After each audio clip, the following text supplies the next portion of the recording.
Para nadie es nuevo que la crisis que hay en el fútbol mexicano, como dijera un célebre youtuber, desde privatizar el fútbol mexicano hasta hacer política basura dentro de él, bienvenido a los expulsados. De nueva cuenta, se empiezan a ver fenómenos muy interesantes. De entrada, hay un mandato desde lo más arriba de la cúpula del fútbol. Ahí en las oficinas de las televisoras ya no se puede estar especulando.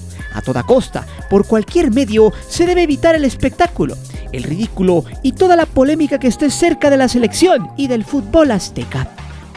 Al viejo estilo de los partidos políticos antes de una elección, en la Federación Mexicana de Fútbol nada ha pasado, menos en la Liga MX. No puede haber ningún escándalo, por ningún motivo, menos a semanas de que la selección mexicana se concentre y se cambie el chip a la afición, que está más que molesta por todo lo que circunda en este nido de porquería en el fútbol nacional.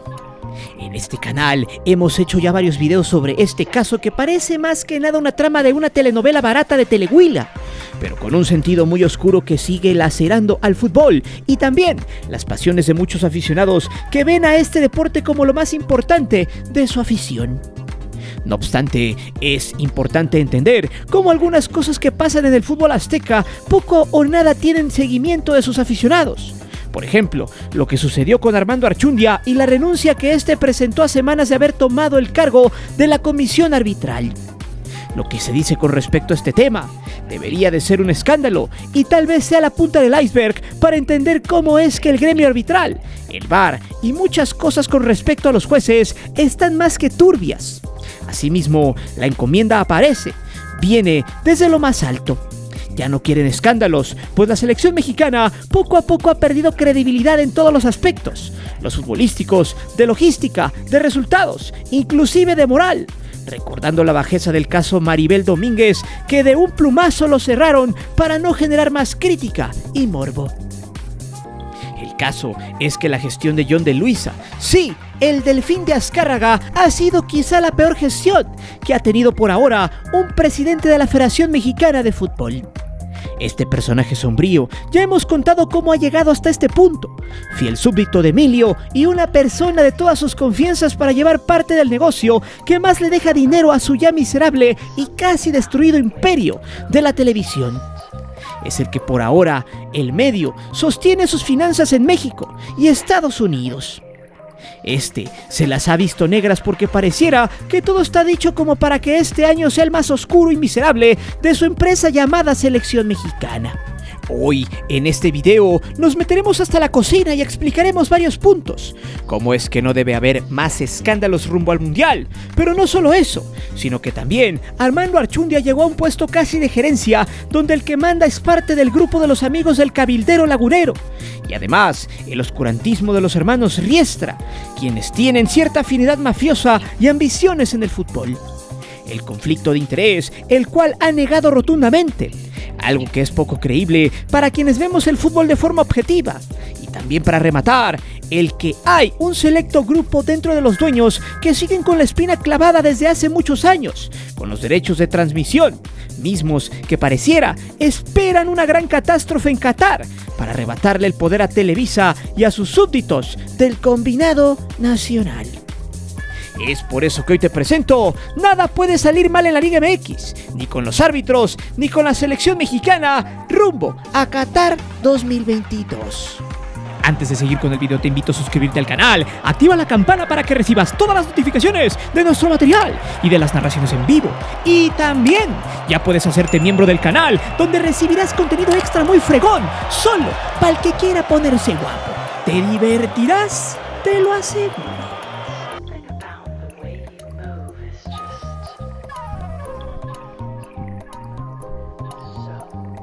No cabe duda que desde la llegada de John de Luisa a los controles del tricolor se ha vivido uno de los procesos más nefastos de toda la historia del fútbol mexicano. Incluso aquel castigo por el tema de los cachirules en el Mundial de Italia 90 podría estar a la altura de todas las infamias que se han visto en este proceso. Y para colmo, en aquella ocasión, la televisora fue el artífice. Una vez más, y como dicen en el pueblo, no cantan malas rancheras. No, la realidad es que no exageramos, porque en los últimos años se han dado una serie de situaciones muy penosas alrededor del fútbol mexicano, pero que se han maquillado y tratado de esconder, porque es evidente que a la FIFA, por la derrama económica que les deja este equipo, y a todos los patrocinadores que le han metido mucha lana al tricolor, les conviene la presencia absoluta de México en Qatar. Mucho ojo con lo que se está planteando, porque todo el mundo se dio cuenta que México recibió ayudas groseras en el proceso eliminatorio. Asimismo, que el Tri se ha metido en escándalos como en el grito homofóbico, donde la FIFA empoderó a la afición y estuvo a nada de que le saliera el tiro por la culata. Los temas de calentura de la selección femenil sub-20 y quedarse marginados en la búsqueda de boletos para los siguientes Juegos Olímpicos y el Mundial Femenil. Y en este punto es donde surge la pregunta: ¿por qué solamente en México pasan escándalos de estas dimensiones y todo se arregla, con algunos despidos del personal de poca monta? Y sobre todo, ¿por qué este tipo de situaciones, de manejos con las patas, de decisiones tontas, de políticas encaminadas a generar carretadas de millones y millones? ¿Por qué esto es algo que pasa solo en México de una forma tan descarada? Y la respuesta está en el punto donde la afición mexicana se puede comparar con un niño pequeño que ha sido maltratado, pero con un abrazo, unas palabras dulces y un juguete se le olvida todo.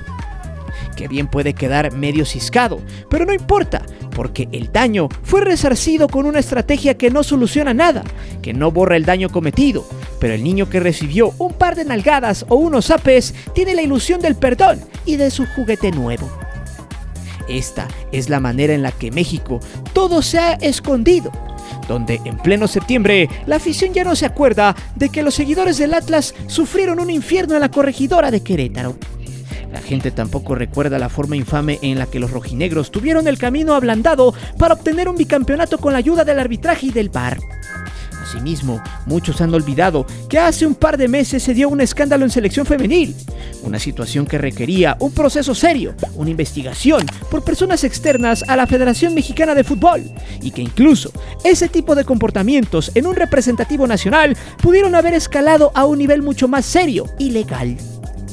Pero en este punto de la historia es donde hay que tener mucho cuidado y analizar las cosas de forma objetiva, porque no se trata de tirarle calabaza al Tri solo porque nos gusta agarrarlos de piñata. Tampoco es por malinchismo o, como dicen algunos por ahí, o por algún tema de resentimiento, dijeran mis detractores. Recurso muy utilizado por ellos cuando no tienen argumentos. Para nada. Lo único que se condena es que si la federación está generando cantidades obscenas de dinero, si el Tri está facturando cientos de millones de dólares, no es descabellado pedirles que hagan las cosas bien o al menos con un mínimo de decencia, profesionalismo y moral. Lamentablemente, solo saben dar un carpetazo al asunto, apagar el fuego, tapar el escándalo y apostarle al olvido. Es por eso que a la federación y a todos los patrocinadores les interesa que el debate se mantenga en la polémica sobre el Tata Martino, que los reclamos se queden en la baja de juego, en la carencia de proyecto, en las pocas esperanzas de la afición por llegar al quinto partido, y que el mayor escándalo quede en el nivel competitivo del Tri en el Mundial, sabiendo que si se pasa en fase de grupos ya es ganancia. A los patrocinadores les viene guango si México juega bien o mal. Ellos están conformes con sus 3 partidos de rigor. Si se da un cuarto es fantástico y no aspiran a más. Pero a toda costa se debe evitar un escándalo previo al Mundial. El problema es que el Delfín de Azcárraga no ha sabido mantener su selección lejos del escándalo mediático. Maquilla un problema y le explota otro en las manos. Y esto, señoras y señores, es un problema que nunca acabará, porque en el fondo, una casa sin buenos cimientos está destinada a colapsar.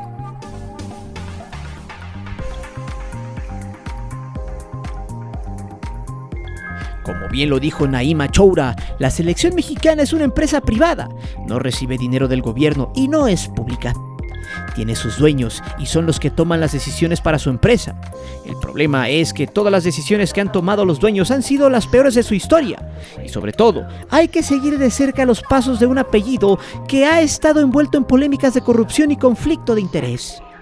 Los hermanos Riestra han estado en el ojo del huracán porque, por más que Alejandro, el cabildero Irarrágorri lo niegue y encuentre mil y un formas de justificar la presencia de Íñigo en la Federación Mexicana de Fútbol, la realidad es que existe una clara y evidente cercanía entre estos hermanitos y la crisis arbitral que sigue en la Liga MX.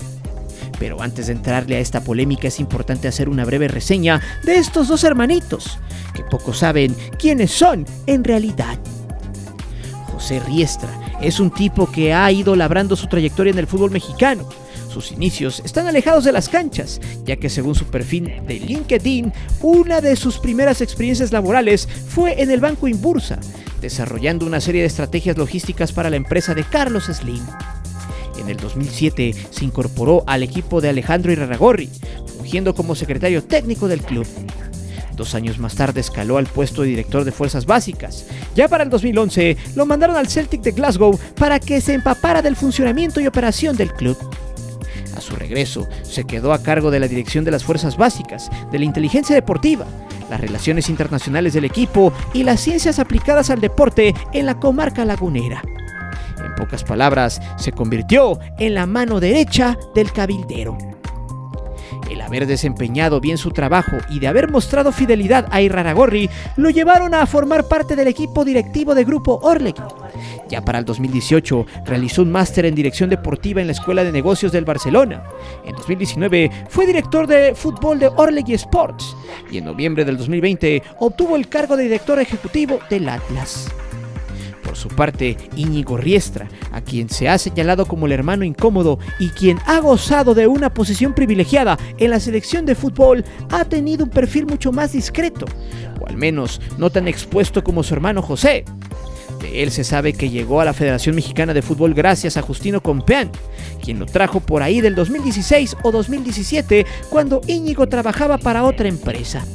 Antes de convertirse en secretario general de la Femexfood, se desempeñaba como coordinador general de los distintos torneos de la CONCACAF y, una vez tomado el puesto de la federación, fue clave para que John de Luisa fuera designado como vicepresidente de la Confederación. Sin embargo, su gestión fue muy criticada porque era el supervisor del trabajo de Arturo Pricio, quien estaba a cargo de la comisión de arbitraje hace algunas semanas. Además, era el encargado de distintas comisiones como la disciplinaria, las apelaciones y las controversias, y también coordinaba los partidos de México como local, así como los protocolos a seguir por distintas eventualidades. O sea, él era quien le caía la papa caliente cuando estaba el problema del grito homofóbico y cuando había problemas con el VAR. Para finalizar con el perfil de Íñigo Riestra, es importante señalar que la federación lo supo colocar muy bien y que este personaje está escalando poco a poco en el interior de la FIFA. Porque desde octubre del 2021 fue elegido como miembro de la Cámara de Resolución de Disputas del Tribunal del Fútbol de la FIFA. Pero ojo, porque Íñigo ha sido una persona que se ha sabido relacionar y escalar en los organismos donde ha sido solicitado. Alejandro Irarrágorri dijo en plena entrevista con David Faitelson que nada de lo que se ha dicho o hecho en la Liga MX es ilegal, que cada uno de los hermanos Riestra ha labrado su propio camino y que todas las personas tienen el derecho de buscar su camino en esta vida. Criticó al periodista por no conocer la trayectoria de Íñigo y plantear un posible conflicto de interés. Pero lo más importante para el mandamás de Grupo Orlegui es que no se violó ningún estatuto ni legalidad de la liga. Pero vamos por partes. Se dice que existe conflicto de interés cuando hay una relación cercana entre una situación particular y los intereses de un funcionario. Ante esto, las obligaciones del funcionario no deben influir en su forma de actuar ante una situación con un tercero que resulte cercano o familiar. Por ejemplo, un juez no puede dictar sentencia de un familiar. Es por eso que en el momento en el que el Atlas estuvo involucrado en pésimas decisiones arbitrales, que se vio favorecido de forma grosera por el VAR y que todo el país lo apodó con el mote de Ratlas, fue precisamente porque su campeonato estuvo favorecido, o al menos eso pareció para muchos. Nada más y nada menos por el hermano de su presidente. Porque en cualquier parte del mundo, un secretario general de una federación de fútbol que maneja el gremio arbitral no podrá ser el hermano del presidente de uno de sus equipos afiliados. Como dijo Alejandro Irarrágorri, Íñigo Riestra llegó por méritos propios, pero por la fecha en la que fue buscado por Justino Compeán y por el peso que ya tenía el dueño de Santos en el fútbol mexicano en esas épocas, sería demasiado tonto no relacionarlos, no pensar que fue un recomendado y que poco a poco Íñigo ha sido una persona clave para que Irarrágorri haya cobrado peso en la Federación Mexicana de Fútbol y que en la actualidad sus tentáculos sigan bien posados sobre la comisión de arbitraje.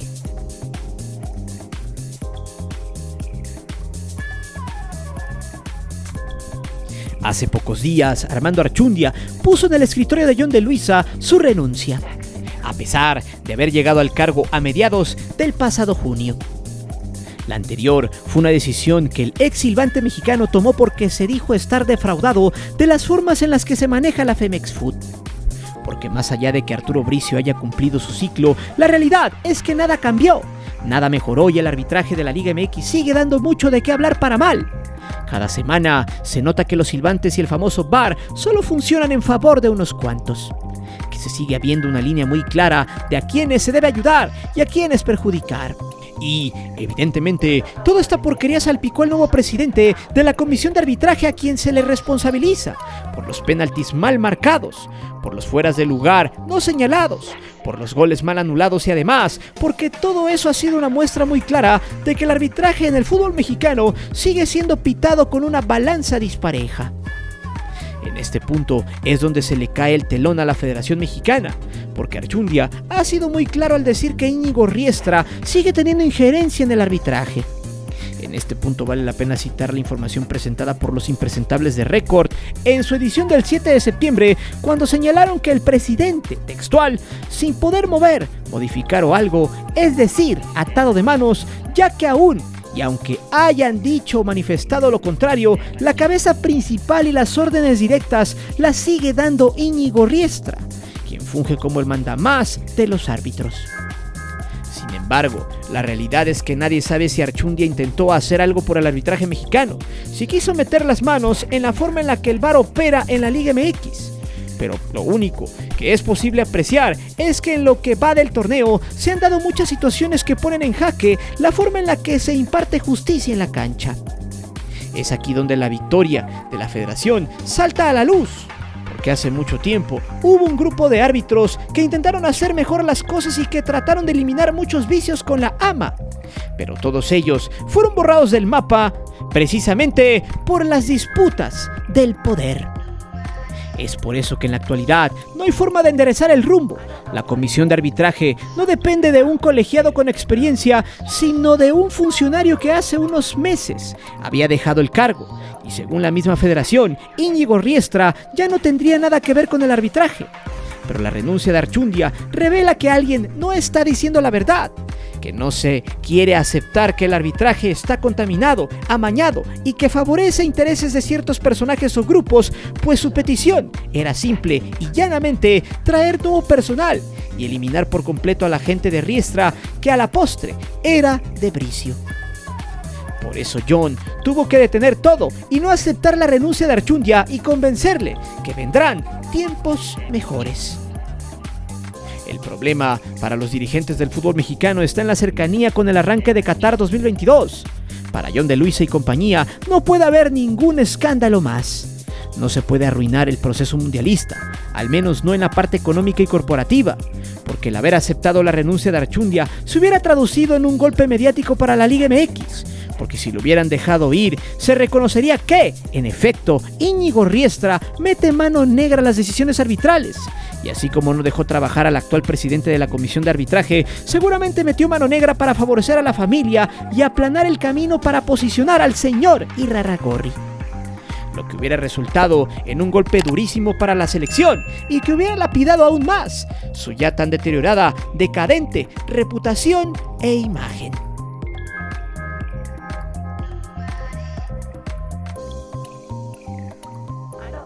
En este punto es y llega una teoría basada en hechos que no se pueden pasar por alto en el fútbol mexicano. Luego de haber entendido esta trama, donde los árbitros han jugado un papel fundamental para manipular a placer algunos resultados por encomienda de la cúpula, ahora hay que ver la contraparte, la zona disidente que, como en cualquier gremio, siempre existirá. Para nadie tampoco es sorpresa que dentro de los dueños del fútbol existen rangos, voces que tienen más peso por el tamaño del club que otras, de las inversiones y de los cabildeos. Solo que dentro de la cúpula hay pesos pesados que por años han estado en común desacuerdo. Los dueños que deciden en la liga son un gremio extremadamente hermético en lo que se dice y se hace. Es una mafia que hasta entre ellos se cuidan de sus triquiñuelas, pero aún así hay desacuerdos y al momento varios de ellos están pensando de forma diferente por las acciones que han ejercido de ciertas cosas en los últimos meses. Hay que decirlo, aquí no hay buenos ni malos, solo gente que desea el poder total del fútbol mexicano. Desde Televisa, que lleva años en ese sillón real, pero también la gente de Monterrey o Grupo Pachuca. Estos últimos dos le están apostando a un fracaso monumental en el siguiente mundial. Pero, ¿cómo? ¿Cómo nos atrevemos a plantear esto? Veamos. Pregunto, ¿sí sabía usted que el presidente de la Federación Mexicana de Fútbol no tiene fecha de terminación de su mandato? A lo largo del tiempo han pasado 35 presidentes, todos con diversos lapsos de años en el poder del fútbol mexicano. La pregunta es ¿por qué? Simplemente porque en el gremio de dueños y de quien elige no se basa en una democracia. Como es una empresa privada, alguien tiene que mover los hilos y poner a su gerente. A través del tiempo, el poder ha pasado de gremios a gremios, desde las televisoras hasta algunos equipos, etc. Sin embargo, la televisora de Chapultepec 18 es la que más injerencia tiene y la que más longevidad al mando lleva en la toma de decisiones. Hoy, la gestión de John de Luisa ha sido una de las peores de la historia, donde solo se resalta esa medalla de bronce de Tokio, algunos logros en categorías menores en femeniles y párele de contar. Entonces, ¿cuál es la manera de tirar esta gestión? Simplemente que no se cumplan con los objetivos, que los logros sean inexistentes y que el escándalo siga siendo el talón de Aquiles de este equipo. En pocas palabras, la única forma de que Televisa deje un tiempo el poder es que Qatar 2022 sea una completa catástrofe. Lo interesante de todo es que Grupo Pachuca nunca ha quitado el dedo del renglón. Y más ahora que hace algunas semanas le jugaron chueco a su socio Marca Claro cuando le tumbaron la señal entre León y el América. Siempre se ha sabido que Grupo Pachuca le ha querido meter más mano al Tri, pero pocas veces se lo han permitido. No obstante, se sabe que estos, al ser punta de lanza hace algunos ayeres tras hacer negocio con otras televisoras en la cuestión de derechos de transmisión, abrieron el mercado, la caja de Pandora. Y eso no le gustó a Televisa, que en su momento armó una guerra con el Tuzo Gate, tema que ya tratamos en este canal. No obstante, al paso del tiempo, otros dueños poderosos como los Hank y la gente de Grupo FEMSA se unió a esta especie de rebelión entre comillas, que estalló hace apenas algunos meses cuando estallaron los casos de las derrotas de México y del mal paso de la selección, a su vez la eliminación de la femenil y de la sub-20 en el Mundial y en los Olímpicos. Recordemos que en 2018, Televisa y Pachuca fumaron la pipa de la paz, justo cuando por decisión unánime se optó por poner a John de Luisa en la presidencia, pero la tregua seguía en pie siempre y cuando hubiera resultados.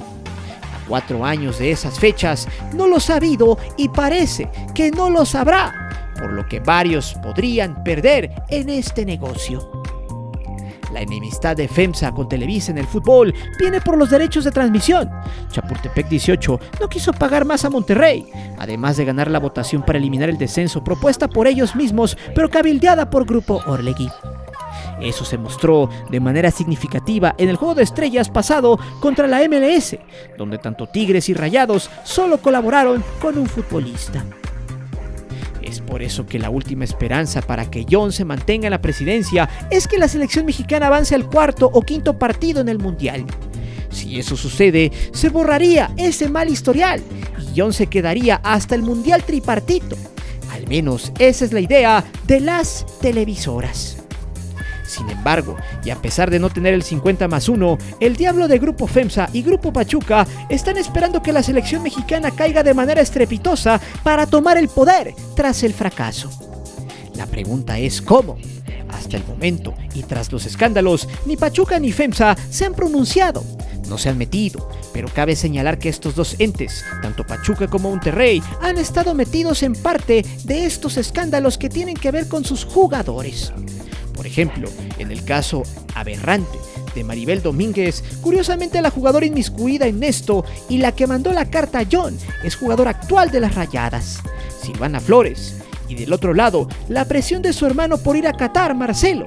Ya juega para el Real Oviedo, propiedad de Grupo Pachuca.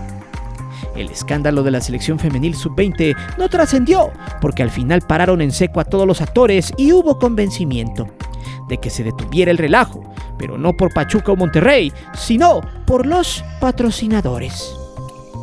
Sin embargo, no están contentos ambos grupos poderosos con lo que sigue haciendo Televisa, por lo que la única forma para poderle arrancar el poder es esperar que el proceso sea un desastre, hacerse de la vista gorda y cuando suceda, convencer a los demás dueños de arrebatar el poder a los de siempre. Al final del día, esta teoría ha tomado mucha fuerza por la indiferencia de ambos clubes a la Liga MX y hacia la selección, y sobre todo el dejar que el barco poco a poco se hunda a pesar de que, por ahora, siguen recibiendo mucho dinero de una liga y una selección completamente en decadencia. Pero dime, ¿crees que si Grupo Pachuca, FEMSA y otros dueños o inversores tomaran a la selección mexicana por fin, salieran del abismo en donde están? Íñigo Riestra sigue mandando a la comisión de árbitros como supuestamente Archundia lo dijo. Déjame saber tus respuestas aquí abajo. Recuerda que aquí leemos siempre los comentarios y no olvides de suscribirte, ni de hacerte miembro del canal, ni de activar la campana de notificaciones. Mi nombre es Guillermo Antonio. Nos vemos hasta la próxima.